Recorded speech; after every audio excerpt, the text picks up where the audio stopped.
They're going to have no bridges. They're going to have no power plants.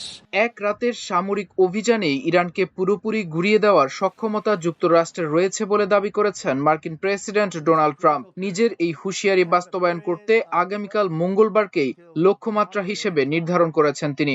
আজ white হাউসে আয়োজিত এক জরুরি সংবাদ সম্মেলনে তিনি এ বার্তা দেন। এ সময় তার সঙ্গে ছিলেন মার্কিন প্রতিরক্ষা মন্ত্রী পিট হেগসেথ এবং জয়েন্ট চিফ অফ স্টাফের chairman General Dan Kane. Following confirmation of active rescue beacons and on the direction of the Secretary and by order of the President. Trump ইরানে আটকে পড়া মার্কিন বিমান বাহিনীর সদস্যদের উদ্ধারের পরিচালিত অভিযানকে ঐতিহাসিক বলে অভিহিত করেছেন। সাংবাদিকদের ট্রাম্প বলেন, আমাদের সাহসী যোদ্ধাদের ঘরে ফিরিয়ে আনতে আমি মার্কিন সশস্ত্র বাহিনীকে প্রয়োজনীয় সব ব্যবস্থা নেওয়ার নির্দেশ দিয়েছিলাম। তিনি জানান, এই উদ্ধার অভিযানে 21টি মার্কিন সামরিক উড়োজাহাজ অংশ নিয়েছে।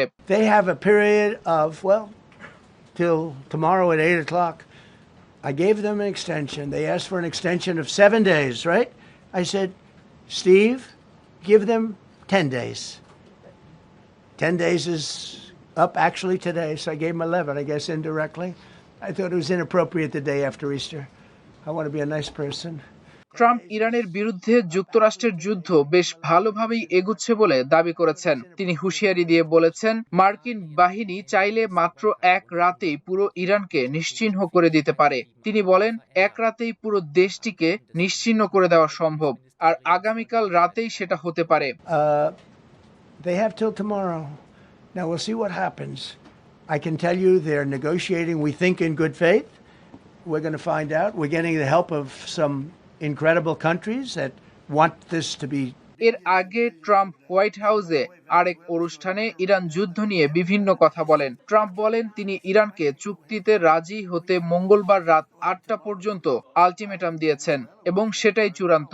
ইরান যে প্রস্তাব দিয়েছে তা যথেষ্ট নয় বলেও মন্তব্য করেছেন তিনি। Ended because it affects them also. A lot of people are affected by this. But we're giving them মার্কিন প্রেসিডেন্ট ডোনাল্ড ট্রাম্প গতকাল নিজের মালিকানাধীন সামাজিক যোগাযোগ মাধ্যম ট্রুথ সোশ্যালে সংক্ষিপ্ত পোস্টে চূড়ান্ত আলটিমেটাম দিয়ে লিখেছেন, মঙ্গলবার রাত 8টা ইস্টার্ন টাইম। মার্কিন প্রেসিডেন্টের এই সময়সীমা অনুযায়ী তেহরানের স্থানীয় সময় তখন বুধবার ভোর রাত 3:30টা। We're giving them till tomorrow 8 o'clock Eastern time, and after that they're going to have no bridges. They're going to have no power plants. Stone Ages, yeah. Stone Ages. সংবাদ সম্মেলনে ট্রাম্পের এই মন্তব্য মধ্যপ্রাচ্যে চলমান উত্তেজনাকে নতুন মাত্রায় নিয়ে গেছে। বিশেষ করে আগামীকাল রাত শব্দটি ব্যবহার করার মাধ্যমে তিনি একটি প্রচ্ছন্ন আলটিমেটাম দিয়েছেন বলে ধারণা করা হচ্ছে।